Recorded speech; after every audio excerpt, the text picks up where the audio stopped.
আসসালামু আলাইকুম। নতুন অধ্যায়ে তোমাদের স্বাগত। আমাদের আজকে নতুন অধ্যায় হলো মানব জীবনের ধারাবাহিকতা। তো এখান থেকে মেডিকেলের বিষয় কোশ্চেন আসছে। তার মধ্যে কিছু বেসিক বিষয় জানা দরকার। যেমন ধরো যে ছেলেদের হচ্ছে শুক্রাশয় বাইরে থাকে, মেয়েদের ডিম্বাশয় ভিতরে থাকে। এখান থেকে একটা মেডিকেলের কোশ্চেন আসছে। যেহেতু অনেক আগে, এটা হলো মেডিকেল 3 সালে আসছে। যে তোমার মূলত এরকম আসলে যে শুক্রাশয়, ছেলেদের শুক্রাশয় কেন বাইরে থাকে, এটা হলো মূল বিষয়। তো এই বাইরে থাকার কারণ তোমরা বলো তো কি হতে পারে? ছেলেদের শুক্রাশয় বাইরে থাকে, মেয়েদের ভিতরে থাকে। মেয়েদেরটা ভিতরে, ছেলেদেরটা বাইরে। কেন বাইরে থাকে? অনুমান করে বলো। অনুমান করে বলা যায়? বলা যায়? আচ্ছা শোনো, দেখো বললে তখন ভাববা যে হ্যাঁ হয়তো পারা যেত।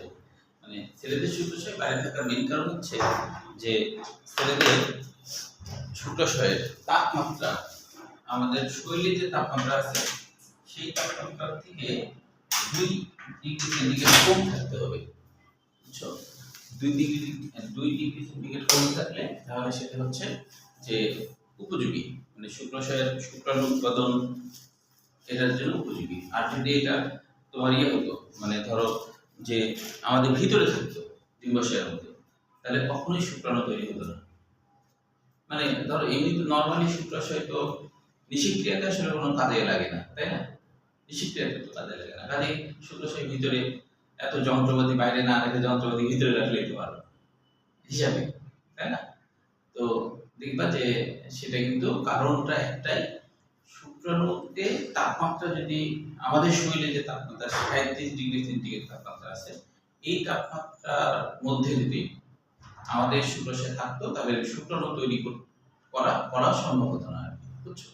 তো এই জন্যই হচ্ছে আমাদের ভিতরে থাকে, এই আমাদের বাইরে থাকে, আমাদের বাইরে থাকে। আর মেয়েদের হলো উল্টা, ওদের হচ্ছে ডিম্বাণু তৈরি করার জন্য তাপমাত্রা 37 ডিগ্রি সেন্টিগ্রেড লাগবে, মানে তাপ লাগবে বেশি। আবার দেখবা আরেকটা জিনিস আছে, যে সেটা হলো যে যেমন এটা জেনে রাখা ভালো, গরমকালে শীতকালে গোসল করার সময় ওই যে যেহেতু ছেলেদের শুক্রাশয়ের তাপমাত্রা লাগে, একটু কম লাগে, গরম পানিতে গোসল করলে ওই অংশে গরম লাগাটা সেটা আবার ক্ষতির কারণ। কারণ ওই যে ওইটার তো দরকার হচ্ছে তাপমাত্রা কম, তাই না? এটা একটা ব্যাপার। আরেকটা ব্যাপার হলো গরমকালে দেখবা, গরমকালে এটা ছেলেরা ফিল করতে পারবা, গরমকালে ছেলেদের শুক্রাশয় একটু ঝুলে থাকে, শীতকালে দেখবা শুক্রাশয় উপরের দিকে থাকে। অটোমেটিকলি দেখবা এটার কারণ কি বলো?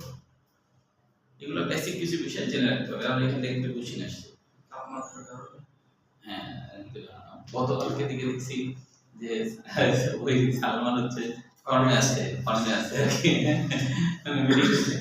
অ্যাডমিশন পরীক্ষা হলে ওর চান্স পাওয়ার আর কি সম্ভাবনা ছিল কেএমসিতে, কারণ হচ্ছে যে ও পারতেছে সবকিছু। হ্যাঁ, যে তাপমাত্রার কারণে, কারণ আমাদের শরীরের তাপমাত্রা বেশি, শুক্রাশয় যদি শরীরের কাছাকাছি বেশি থাকে তাহলে তাপ লাগবে না, শরীরের তাপ ওর শরীর লাগবে, তো তখন সমস্যা হবে। সেই কারণে ভয়ে দূরে সরে থাকে, ভয়ে দূরে সরে। আচ্ছা ইয়েস,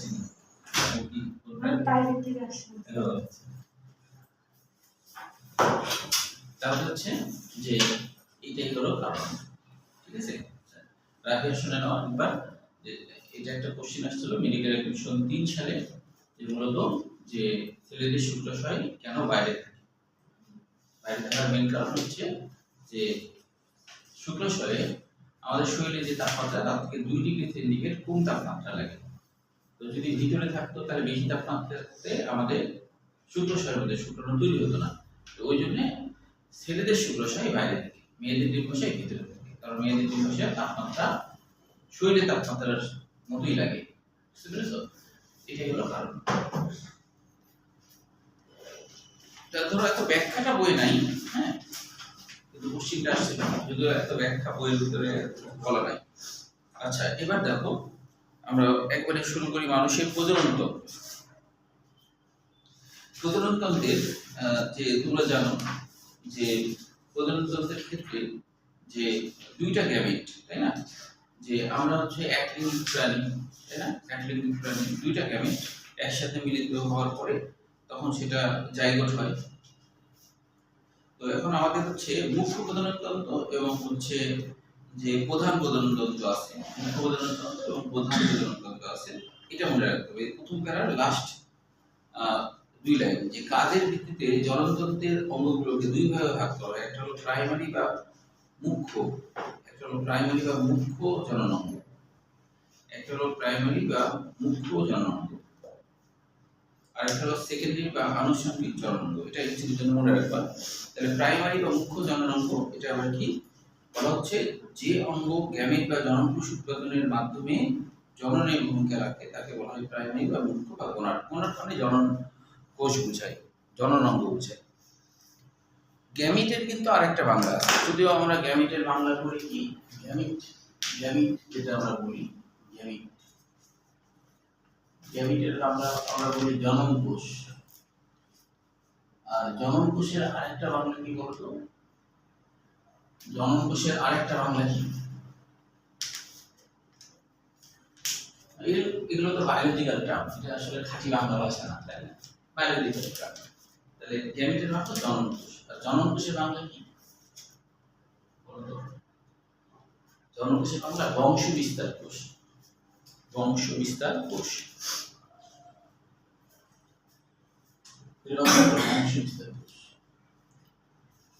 যদিও গ্যামিটের আরেকটা বাংলা আছে, গ্যামিটের আরেকটা বাংলা হলো সঙ্গী।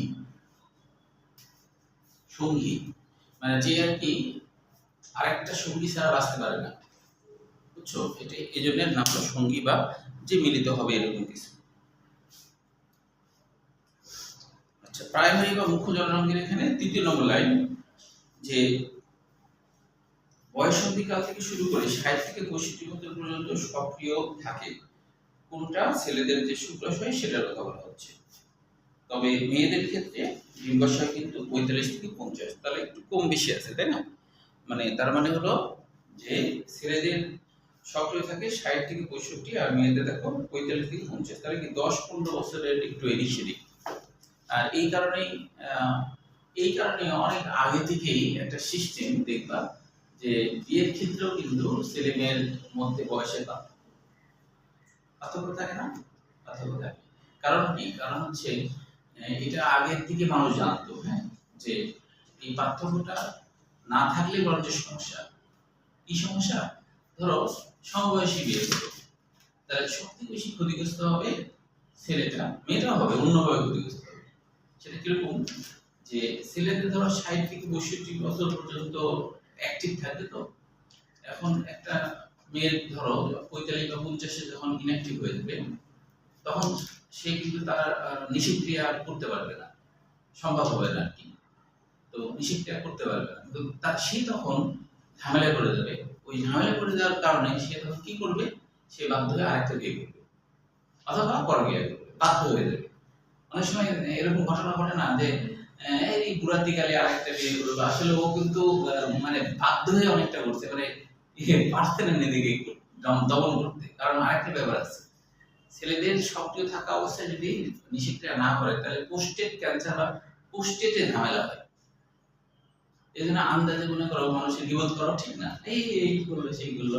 তবে হ্যাঁ, সত্যিকারের মানুষ যে সে কন্ট্রোল করবে সেটাকে আমরা ভালো মানুষ বলবো, তাই কি না? ঠিক না? কিন্তু তাই বলে কোনো মানুষ কিছু করতে তার গিবত করবো সেটা না, তবে আমরা ভালো মানুষ বলবো যে নিজেকে ট্যাকেল দিয়ে ঠিক থাকি, তাই না? এটাই তো ভালো মানুষ, ঠিক কিনা?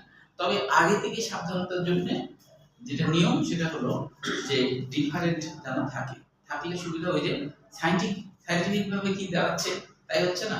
আচ্ছা, এখন যদি ধরো মোটামুটি 10 বছরের ডিফারেন্স না থাকে, 5-7 বছর বা 10 বছরও থাকে, তাহলে সুবিধাটা কি? সুবিধাটা হচ্ছে, যেমন সত্যি বলছি কি, তোমাদের যে ম্যাডাম আমার থেকে কিন্তু 13 বছরের ছোট, বুঝতে পারছো? তার মানে হচ্ছে যে এই যে 13 বছরের আমার থেকে ছোট, তো আমি এখন সায়েন্সের মানুষ হয়ে আমি তো অবৈজ্ঞানিক কিছু করতে পারি না, তাই কি না? আমি অবৈজ্ঞানিক করবো, আমি এই সাবজেক্ট পড়াই, ওই জন্য আমি জেনে শুনে এই কাজটা করছি, নাহলে তো সমস্যা, বুঝতে পারছো? 13 বছরের। তো এখন হচ্ছে যে এটার প্লাস পয়েন্ট ওটাই যে তোমার হচ্ছে যে মেয়েদের যেহেতু আগে অফ হচ্ছে, তাহলে যদি একটু ডিফারেন্স বেশি থাকে তাহলে খুব একটা সমস্যা হবে না।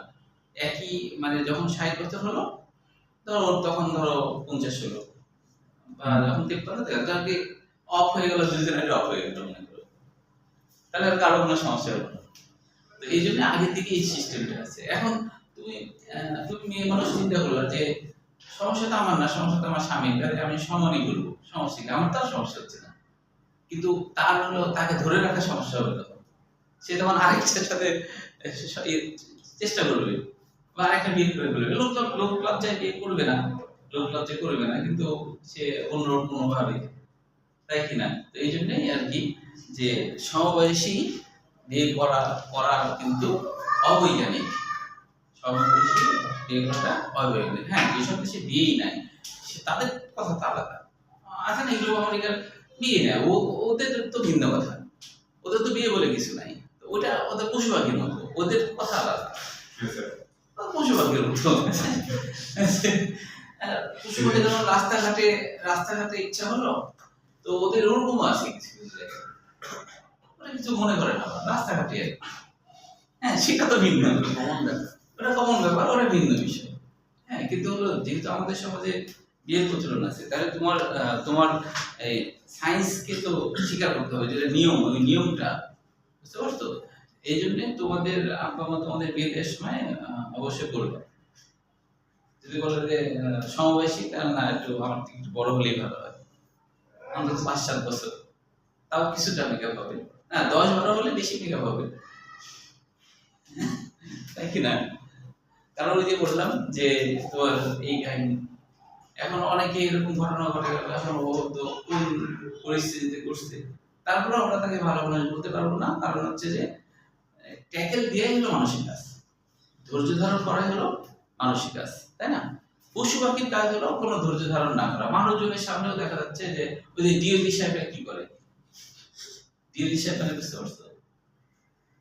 ডিওজি কি হয়? হ্যাঁ,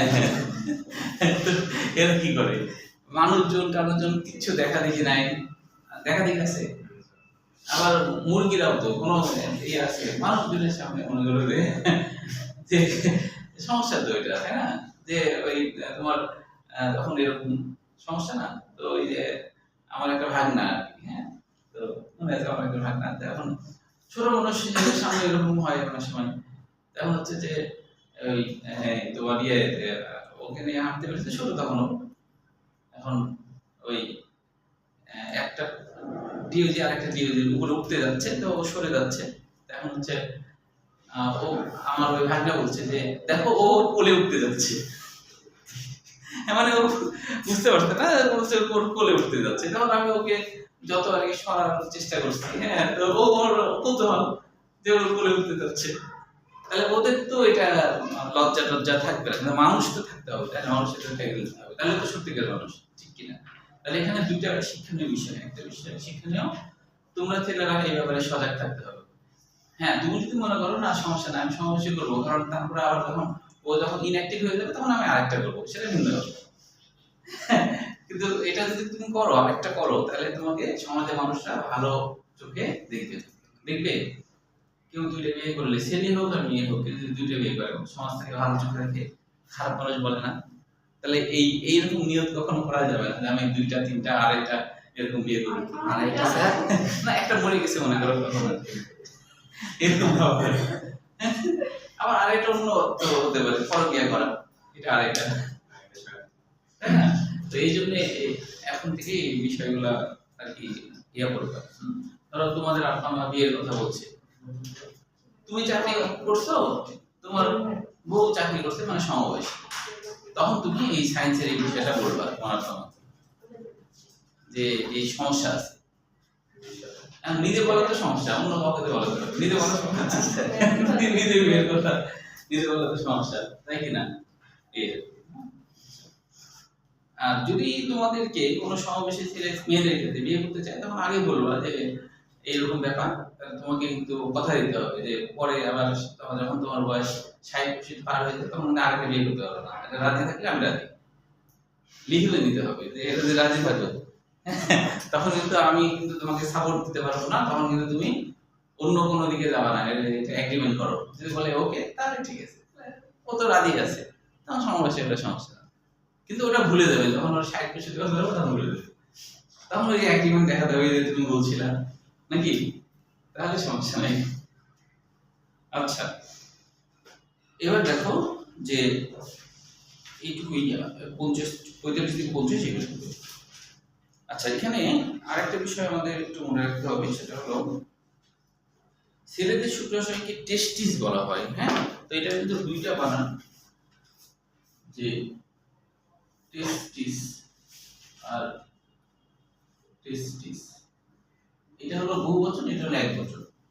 তো শুক্রাশয়কে আসলে টেস্টিস বলা হয় কেন? শুক্রাশয়কে টেস্টিস বলা হয় কেন বলো তো? টেস্টোস্টেরন হরমোন, এটা একটা ভালো উত্তর, তবে এটা আসল কারণ না। হ্যাঁ, আরেকটা কারণ আছে। প্রথমে নাম হয়েছিল তো শুক্রাশয় বা টেস্টিস, হ্যাঁ, পরবর্তীতে সেখান থেকে যে হরমোন হয় তার নাম টেস্টোস্টেরন, মানে শুক্রাশয়ের দিকে এই হরমোন হয়েছে, তাই এর নাম টেস্টোস্টেরন। কিন্তু প্রথমে টেস্টিস নামকরণ কেন হলো? ল্যাটিন শব্দ, হ্যাঁ ল্যাটিন শব্দ, কিন্তু এটার বাংলা কি শুক্রাশয়? না, আসলে এটার কাহিনী আছে। এটার কাহিনী হচ্ছে টেস্টিস মানে হলো যে, যেমন ধরো আমরা হচ্ছে খাদ্য খাবারের টেস্ট করে দেখি না ঝাল লবণ হয়েছে কিনা, টেস্ট করে দেখা হয় তো, তাই কিনা? তো যখন কোনো একটা বাচ্চা হয়, হ্যাঁ বাচ্চা হয়, তখন প্রথম চেহারা দেখে বোঝা যায় এটা ছেলে হয়েছে না মেয়ে হয়েছে? ছেলে হয়েছে না মেয়ে হয়েছে চেহারা দেখে বোঝা যাবে? ছোটবেলায় মানে তুমি মনে হয় যে যদি মানে প্যান্ট পরা থাকে আর কি, তুমি 1 বছরের বাচ্চাকে চিনতে পারবে একটা ছেলে না মেয়ে, বলো বুঝা যাবে? প্যান্ট পরা থাকলে কিন্তু বোঝা যাবে না, তাই কি না? তাহলে প্রথম মানুষ হচ্ছে কোনটা টেস্ট করে বুঝে যে এটা ছেলে না মেয়ে, সেটা হলো অতি শুক্রাশয়। তো ওইটা দেখে মানুষ চিনে যে এটা ছেলে বা এটা পোলা, তাই না? তাহলে পোলার স্ত্রীলিঙ্গ কি পুলি হবে না?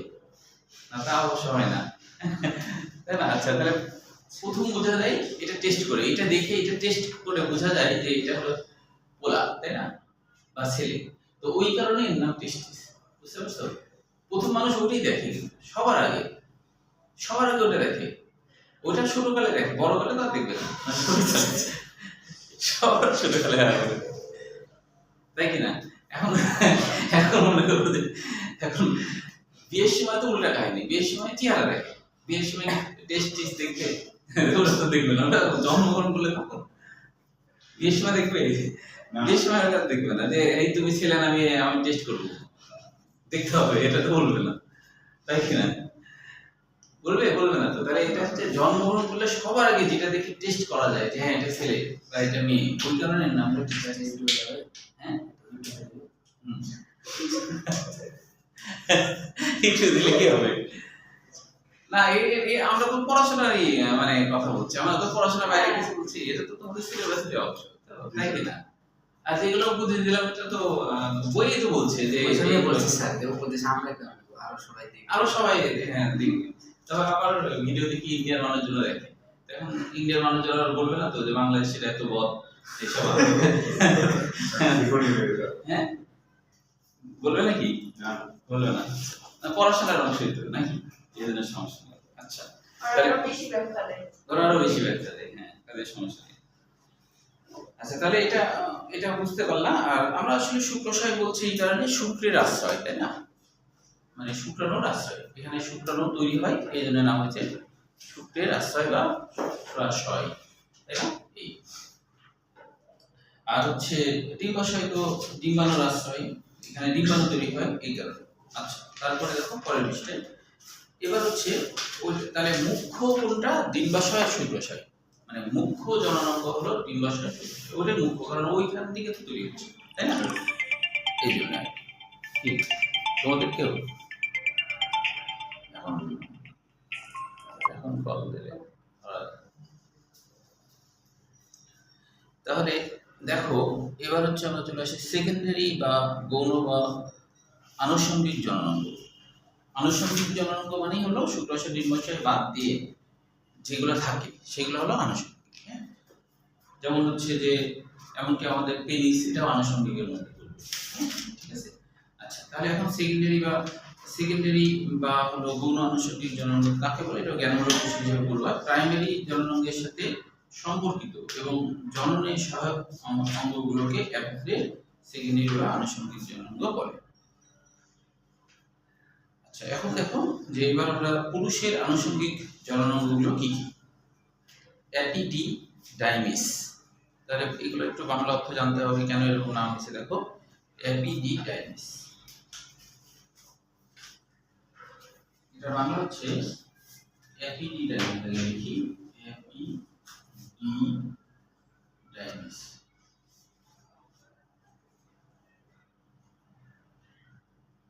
এই যে এপি, এপি মানে উপরে, এপি মানে উপরে, এপি মানে উপরে অথবা সংলগ্ন বোঝায়। আর ডাইমিস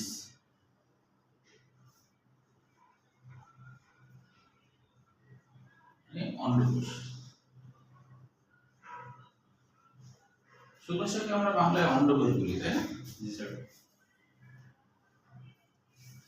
কেন বলি অন্ডকোষ বলতো? অন্ডকোষের আরেকটা বাংলা, এই যে বললাম যে বাংলা আসলে এটা বায়োলজিক্যাল শব্দ, কিন্তু অন্ডকোষের আরেকটা বাংলা কি বলতো? অন্ডকোষের আরেকটা বাংলা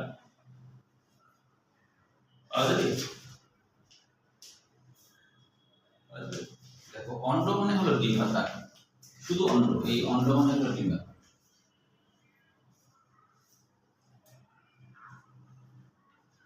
আর কোষ মানে তো আমরা জানি প্রকোষ্ঠ, হয় না? প্রকোষ্ঠ, ওই যে আমরা কোষের বাংলা প্রকোষ্ঠ দিয়েছি, ডিম্বাকার প্রকোষ্ঠ, জিনিসটা ডিম্বাকার না, ডিম্বাকার প্রকোষ্ঠ।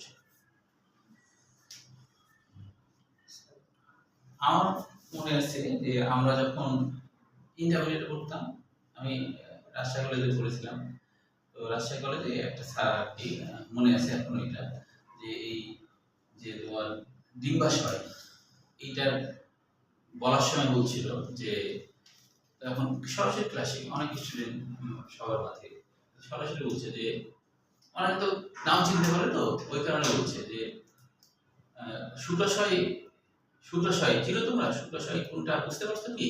ওই যে চমচমের মতো দুটো ঝুলে না, ওইটা। সবাই কি ভাষা, তো এখন ওটা কি চমচম, যে চমচমের মতো এটা ঝুলে না, ওইটা এটা। এখন অনেকে তো নাও বুঝতে পারে, হ্যাঁ তাই কি না? সবাই বুঝতে পারতো না। যেমন আমার সামনে একবার হচ্ছে একটা ছাত্র, তোমার হচ্ছে যে গ্রাম থেকে আসা, কিন্তু গ্রাম থেকে আসলে সে বুঝবে কম, এরকম তো না, কিন্তু অনেকে থাকে না, তো ও হচ্ছে শুক্রাশয় জিনিসটা কি সেটা বুঝছে না। আমি এখন কিভাবে ওকে বোঝাবো? বলো কিভাবে বোঝাবো? শুক্রাশয় বুঝে না, আবার অন্ডকোষ বোঝে না, শুক্রাশয় বোঝে না, মানে কোনোদিন হয়তো শুনিনি, এটা হতেই পারে। তো বলছে যে, ও তখন বলছে যে কোনটা, আমি তো বুঝতে পারছি না। এখন গ্রাম থেকে আসছে, মনে কোনোদিন শুনিনি, এখন আমি কি করে বুঝাবো? এখন এখন আমি তো আর না, সেটাই, এখন ও যে চিনে না, এখন ওকে আমি চিনাই দেবো, এখন আমি চেন খুলে দেখাবো যে এটা তো সম্ভব না। তো এটাও জেনে ওরেও জেনে না, কি বলবো, মুশকিলে পড়ে গেছে না? চিন্তা করো, এটা একটা বিপদ না যে এটা চিনছে না। এখন আমার তো দায়িত্ব, এখন ও যেহেতু বুঝে না, তাহলে বুঝাই দিয়ে তো আমার দায়িত্ব, যেহেতু বুঝে না, এখন হলো যে কোশ্চেন গুলো টিচার দায়িত্ব বুঝাই দিতে হবে। এটা তো বকা যাবে না, কিছু করা যাবে না, বুঝতে পারবে। ভালো আমি আছে তো দিয়ে দিবে, ভালো ব্যাখ্যা কি? ছোটবেলায় না, মুসলমানদের ওটা তো পেনিস বলে, কিন্তু ওই নিচে যেটা সেটা সেটা তো হচ্ছে না। আমি বললাম যে, আমি বলছি যে, আমি ওকে বললাম যে ওই যে আমরা পোশাক পরার সময় নিচের দিকে থাকে না, এভাবে বলছি, তাও বুঝে না। তো আমি বলছি যে শোনো, এটা তুমি এটা তোমার আছে, তুমি বুঝছো না, কিন্তু তোমার আছে এটা। হ্যাঁ, তখন ও বলছে ও তাই না, তার আছে মনে হয়। আচ্ছা তারও চাপে মানে ও সন্দেহ কি করবো, এরকম হলে তো আমার বিকল্প না, কিনে না। তো এরকম স্টুডেন্ট আছে বুঝছো, যে বুঝে না সবই দুষ্টমনে দুষ্টমি দুষ্টামি মজা নিচ্ছি মজা নিচ্ছি। এখন অত মজা নিতে গেলে আমি এখন সত্যি ওর চেন খুলে দেখা, তাহলে ওর কেমন লজ্জা লাগবে। ওটাই ঠিক ছিল। ওটাই ঠিক ছিল, ওর মজা বুঝতো, তখন লজ্জা হতো আমার সামনে। আচ্ছা, তাহলে অ্যাপিটাইটিস হলো। এখন দেখো ভাস ডিফারেন্স। এই ভাস মানে হচ্ছে নালী বোঝায়, আর ভাস মানে নালী বোঝায়, আর ডিফারেন্ট মানে বহনকারী, মানে শুক্রাণু বহনকারী নালী, শুক্রাণু বহনকারী নালী। আমরা এদিকে অবশ্য পড়বো পরে। এখানে একটু বাম দিকে ছবিটা দেখো, বাম দিকে একবার একটা লম্বা যে নালী আছে না, এটা নালী, এটা আমি দেখো যে এটা রিয়ালাইজ করুন, এটা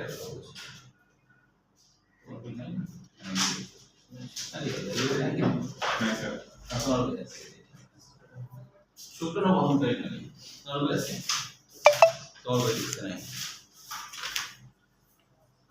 মানে পুরাতন বই দেয়নি, বুঝছো, পুরাতন বই দেয়, নতুন বই দিয়েছে। তাহলে এটা হলো ভাষিক শুক্রাণু বহনকারী নালী। তারপরে দেখো সেমিনাল ভেসিকল। সেমিনাল মানে হচ্ছে বীর্য, বীর্য উৎপাদনকারী আর কি, বীর্য উৎপাদনকারী। সেমিনাল মানে বীর্য উৎপাদনকারী, সেমিনাল মানে বীর্য উৎপাদনকারী, সেমিনাল।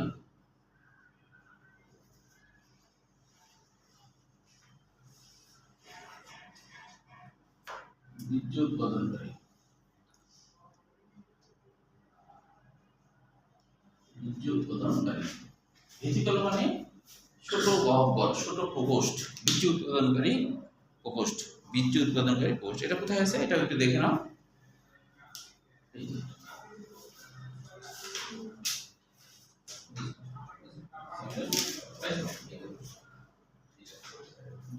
হ্যাঁ হ্যাঁ, এটা হলো বীর্য উৎপাদনকারী। আচ্ছা, এবার দেখো যে এরপরে হচ্ছে আরেকটা বলছে যে ক্ষেপণ নালী। ক্ষেপণ নালী কোনটা? এটা হচ্ছে পেনিসের যে নালী আছে, পেনিসের নালী আর ভেসিকল, সেমিনাল ভেসিকল এর মাঝের অংশটা যদিও চিহ্নিত করা না, কোনটাকে আমি বলি, এটাকে বলে ক্ষেপণ নালী। এই নালীটা, এই নালীটার নাম হলো ক্ষেপণ নালী। ঠিক আছে, চিহ্নিত করে ফেলো, এখানে চিহ্নিত করা নাই। এই নালীটার নাম হলো ক্ষেপণ নালী। এটা সবুজ কালার করা আছে। হ্যাঁ, সবুজ কালার করা আছে। হ্যাঁ, এটা হলো ক্ষেপণ নালী। ক্ষেপণ নালী মানে এটা এখান থেকে ফোর্সে যায় আর কি, হ্যাঁ, এই জন্য এর নাম ক্ষেপণ নালী। শুক্রাশয় থেকে ফোর্সে, এই পথে ফোর্স পায় বেশি, গতি বেড়ে যায়, এই জন্য এর নাম হলো ক্ষেপণ নালী। ক্ষেপণাস্ত্রের মতো না, ক্ষেপণাস্ত্র, ক্ষেপণাস্ত্র।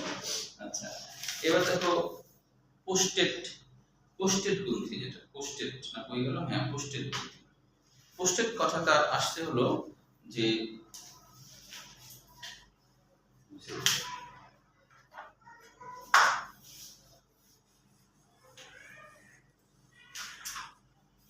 ছেলেদের একটা অসুখ সম্পর্কে জেনে রাখো, যেটা আর কি তোমাদের একটু কাজে দিবে। যারা সায়েন্সে তাদের এটা মানে সায়েন্সের লোক যারা, যাদের বায়োলজি থেকে আছে তাদের এই রোগ হওয়ার সম্ভাবনা কম, তো যারা সায়েন্সে না তাদের এই রোগ হওয়ার সম্ভাবনা বেশি। সেটা কি, যে যখন তোমার হচ্ছে বয়স, যখন তোমার এই যে 60 পার হবে, তখন থেকে এই রোগ 40-এর পর থেকেই হওয়ার সম্ভাবনা বাড়ে, তবে 60 পার হলে ম্যাক্সিমাম এর এই সমস্যা হয়। পোস্টেড গ্রন্থি কি হয়, ফুলে যায়, ফুলে যায়, এবং তখন ওই যে পেনিসের রাস্তা চিকন হয়ে যায়, তখন ওদের প্রস্রাব বের হতে যায় না, প্রচন্ড কষ্ট। এবং এটার মেইন কারণই হলো যে ওই বয়সটাতে নিষেধক্রিয়া একেবারে প্রায় অফ হয়ে যায়, এবং ম্যাক্সিমাম ক্ষেত্রে দেখা যায় ইসিড টার্নিং হয়ে থাকে ম্যাক্সিমাম ক্ষেত্রে, কিন্তু তারপরেও আর কি করতে হবে, না হলে কি হয় ওই যে ওর ভিতরে সব কিছু জমতে থাকে, জমতে জমতে পুষ্টিগ্রন্থি থেকে বিভিন্ন রস বের হয়। তো এই জন্য এটা কিন্তু মানে ভবিষ্যতে কাজে লাগবে আর কি, কারণ কে কোন সাবজেক্ট পড়বে তার তো ঠিক নেই। মেডিকেলে পড়লে তো জানবে আর কি। মেডিকেলে পড়লে কি স্যার সবকিছু প্র্যাকটিক্যালি দেখায়? হ্যাঁ, সবকিছু প্র্যাকটিক্যালি। মেডিকেলে পড়লে সবকিছু মানে তোমার হচ্ছে যে মেডিকেলে হচ্ছে একেবারে একটা ছেলের লাশ মেয়ের লাশ দুইটা লাশ সামনে রেখে কোনো পোশাক থাকবে না, ওইভাবে তোমার হচ্ছে প্র্যাকটিক্যাল হবে। এবং হচ্ছে যে অনেক ভয় করে, লাশ দেখে তো ভয় করে। যেমন আমার স্টুডেন্ট রাজশাহী মেডিকেলের একটা স্টুডেন্ট আমাকে বলছিল যে এরকম ঘটনা ঘটছিল যে এখন ওই তোমার 10 জন করে করে একটা লাশের এখানে থাকে, গ্রুপ করে করে করে। তো ওই লাশ তোমার লাশটা এরকম করা ছিল। তারপরে এখন হচ্ছে যে এটা ধরে জোর করে ধরে ইয়ার রবারের মতো হয়ে যায়। তো এরকম অবস্থায় থাকলে টাইম করে আবার ছেড়ে দিন আবার চলে আসে। তো ওই জন্য তখন বলেন যে স্টুডেন্টকে বলে যে ধরে রাখো, স্টুডেন্ট একটু তারপর আবার তো পেট টেট কাটে ভিতরে যেগুলো আছে হ্যাঁ ওগুলো সব তো দেখা ওগুলো যায়। সব বের করা হয়। তো এখন ওই তোমার এইভাবে করে একটা স্টুডেন্ট বলছে এটা তুমি চাপ দিয়ে ধরে রাখো, আরেকজন বলে তুমি চাপ দিয়ে ধরে রাখো, ধরে আছে ধরে সামনে মুখ করে দেখছে আর কি। হ্যাঁ, আর হঠাৎ কখন হাত ফসকে গেছে খেয়াল করেনি। হ্যাঁ, তো এইভাবে ছিল তো, আর আশেপাশে ওর মুখে ঠাকুর হ্যাঁ যে ধরে তুলে একজন ছুটে গেছে আর ও ভাবছে মোরাল আসে আমার কখন বাড়ছে, চিল্লাই উঠে এক দৌড় দিয়ে বাইরে বের হয়ে গেছে। বাইরে বের হয়ে ও মনে করো যে কারোর সাথে আর কোনো কথাবার্তা নাই, দিয়ে 104 ডিগ্রি জবাব চলে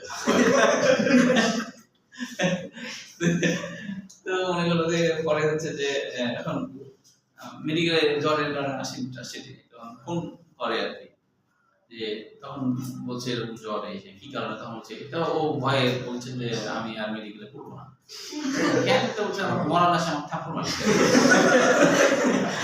পড়বো না, মরার আসে আমার ঠাকুর মারতে। হ্যাঁ, পরে পরিচালক আসে বুঝাই দিলেন, পরে আবার আর কি নিয়ে গেছিল আর কি।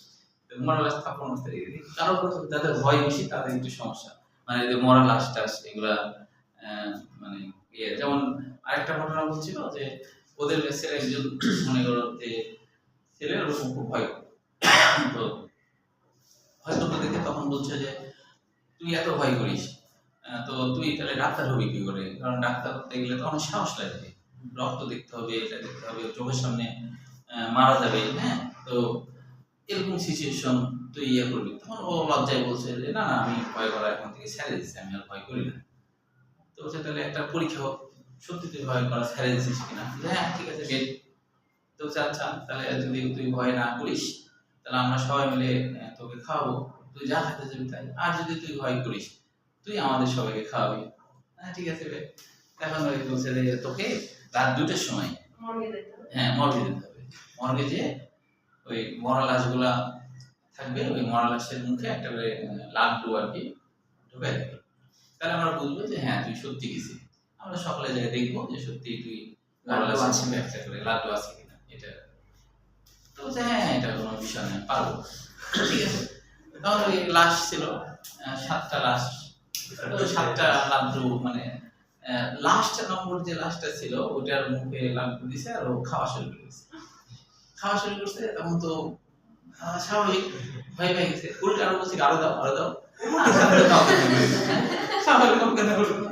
চিন্তা করো তোমাদের হলে কি হতো, তোমরা অজ্ঞান সত্যি রাতে অজ্ঞান হতো না, এটা কি মরে গেলাম? মরে যাওয়ার পরে এরকম ঘটনা।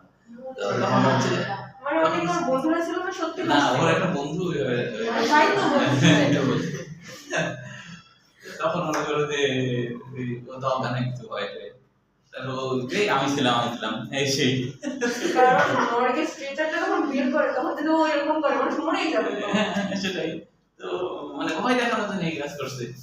তো আরেকটা এরকম ঘটনা আছে, একজন বলছে যে কবর দেওয়া হয়, কেবল কবর দেওয়া হয়েছে এরকম একটা কবরে যায় তুই হলে একটা পেট পেয়ে যাবি, যখন বেড রাখছে তো হ্যাঁ পারবো। তো ওরকম শীতকাল ছিল, চাদর টাদর পড়ে গেছে। তখন ওই তাড়াতাড়ি করে পেরেক টেরেক কুদছে, যে পেরেক কুদলি একটা আমরা এসে দেখবো সকালে যে সত্যি কুদছে কিনা, আমরা কেউ যাবো না। ঠিক আছে, তো পেরেক কুদতেছে, কুদা হয়ে গেছে, এবার ও মনে হচ্ছে এবার আমি দৌড়তে চলে যাই। এই দৌড় দিতে গেছে আর ওর চাদরটা ধরেছে ও চাদরটাও পেয়ে গেছে। হ্যাঁ আসলে পেরে যখন মারছে চাদর সহ মারতো মানে স্বাভাবিক হয়তো ইয়ে কাজ করে না, ব্রেন ঠিক করে কাজ করে না, অজ্ঞান হয়ে গেছে। হ্যাঁ তো এরকম ঘটনা ঘটে আর কি। তো মেডিকেলে সবকিছু প্র্যাকটিক্যালি এবং এখানে তোমার আগে সবকিছু সব সম্পর্কে জানা লাগে, যে যে সাবজেক্ট নিয়ে যে বিষয়টা বলতে কি পড়ে। হ্যাঁ এটা করে। আগে প্রথম 2 বছর হলো শুধু মানব দেহের উপরে পড়ানো, এই গোটা এইটার উপরে, এর উপরে 2 বছর পড়া। তারপর তো কেউ গাইনি, কেউ সার্জারি করে, ওগুলো পড়ে মানে এমবিবিএসটা হচ্ছে প্রথম এমবিবিএস থাকে, তারপরে আবার আলাদা আলাদা ডিগ্রি থাকে, 2 বছর 1 বছর 3 বছরের ডিগ্রি থাকে। ওটাতে তোমার কেউ ধরো গাইনি বিভাগ হয়, কেউ শিশু বিশেষজ্ঞ হয়, কেউ ধরো যে এমনি মেডিসিন, গ্যাস্ট্রোলজি, ওটা আলাদা আলাদা কে কোনটা নিয়ে আর কি করবে, ওটা তখন নিজেরা সিদ্ধান্ত নেয়। তারপর অবশ্য পরীক্ষা দিতে হয়, পরীক্ষা দিয়ে তারপরে যে মানে কারণ পরীক্ষা না দিলে একই জায়গায় অনেকজন করতে যায়, তাহলে অন্যগুলো তো আবার বঞ্চিত হবে। বিসিএস এর মতো পরীক্ষা দিতে হবে না, ওখানে পরীক্ষা ওটার উপরে স্পেশাল ভাবে পড়াশোনা, ধরো হার্ট স্পেশালিস্ট, তখন আর মানব দেহের উপর পড়াশোনা, তখন হচ্ছে যে শুধু ওই হার্ট নিয়ে যত ওইটাই পড়াশোনা, অর্থোপেডিক্স, খালি হাড্ডি বুদ্ধি। আমার একটা স্টুডেন্ট আছে রাজশাহী মেডিকেল অর্থোপেডিক্স, তো আমাকে বলে ভাই আমি হচ্ছে মানুষের দিকে তাকালেই আমি মানুষের ইয়ে দেখতে পাই না, মাংস পেশি বা অন্য কিছু দেখতে পাই না, খালি মানুষের হাড় হাড্ডি দেখতে পাই। মানে ওই চোখ হচ্ছে যে ভিতরের দিকে চলে যায় আর কি, মানে ভিতরের দিকে মানে আমি খালি দেখি হাড্ডি কোথায়, কোন হাড্ডি কোনটা, মানে এতই পড়াশোনা করতে ওর চোখ এক্সরে হয়ে গেছে, মানে চোখ এক্সরে হয়ে গেছে, বলছে যে আমি খালি হাড় হাড্ডি দেখতে পাই, এরকম হয়ে গেছে। বুঝছো? তো এখনই কিন্তু অনেক টাকা ইনকাম করে, ওর বয়স কেবল 33 বছর, আমার ছাত্র জীবন স্টুডেন্ট ছিল। তো ও হচ্ছে যে মাসে 12 থেকে 14 লাখ টাকা ইনকাম করে এখন। আর সরকার থেকে যে বেতন দেয়, ও আমাকে বলছে ভাই এটা আমার চাকার টাকা, আমি তুলি না, তুলে না দেবো, কবে ব্যাংকে পড়ে আছে আমি হিসাব রাখিনি। একটা ডক্টর হতে গেলেও তো অনেক টাকাই লাগে, তাহলে এটা তো না সরকারি মেডিকেলে খুব বেশি টাকা লাগে না, সরকারি মেডিকেলে খুব বেশি টাকা লাগে না, সরকারি মেডিকেলে খুব বেশি টাকা লাগে না, মানে ধরো এখানে তোমার 5-6 হাজার টাকা ভর্তিতে লাগে, হ্যাঁ এখানে বেশি না। বেসরকারি মেডিকেলে ওখানে পাওয়া, বেসরকারিতে পড়লে কি আবার কনফার্ম সরকারি মতোই ডক্টর হয়ে যাবে? হ্যাঁ সরকারি মতে হওয়া যাবে, তবে যে তোমার বিশেষ একটা পরীক্ষা দিতে হবে। বেসরকারিতে পড়লেও আমার আরেকটা স্টুডেন্ট আছে, তো ও হচ্ছে আজিম নাম, ও শিশু বিশেষজ্ঞ, ও এখন রাজশাহী মেডিকেলে আছে, অথচ ও বেসরকারিতে পড়েছিল, বেসরকারিতে পড়ে বিশেষ দিয়ে এখন রাজশাহী মেডিকেলে ও হচ্ছে শিশু বিশেষজ্ঞ। ও তো তাও সহকারী অধ্যাপক হয়ে গেছে, আর যে অর্থোপেডিক্স বললাম ও রেজিস্ট্রার, আর ও সহকারী অধ্যাপক, ও অপারেশন সব করে, ওর তো আরো টাকা ইনকাম করে, ও বলছে প্রায় 20 লাখ টাকা মাসে ইনকাম। বুঝছো? তো এরা সবাই অনেক দামি দামি গাড়ি টাড়ি কিনে ফেলছে, সুইজারল্যান্ড থেকে ঘুরে আসছে। বুঝছো? তো সত্যি বলতে যে ডাক্তার হলে যত সম্মান বা যত কাজে লাগে আর কি, হ্যাঁ মানে বৃদ্ধ মা বাবা আত্মীয় স্বজন এগুলার ক্ষেত্রে ডাক্তার হলে তুমি যত সেবা করতে পারবা বা তোমার পেশাটা যত কাজে লাগা, ইঞ্জিনিয়ারে এটা হয় না, কারণ শেষ সময় তোমার ডাক্তারের কাছে যেতে হবে সেই বয়সে। তো একটা আত্মীয় স্বজনের মধ্যে একটা ডাক্তার থাকলে ওর অনেক লাভ। তো ডাক্তার থেকে কি লাভ, তোমার সকল পরীক্ষা 0%, কোনো টাকা লাগবে না। বুঝছো? এটা হলো তোমার হচ্ছে প্লাস পয়েন্ট।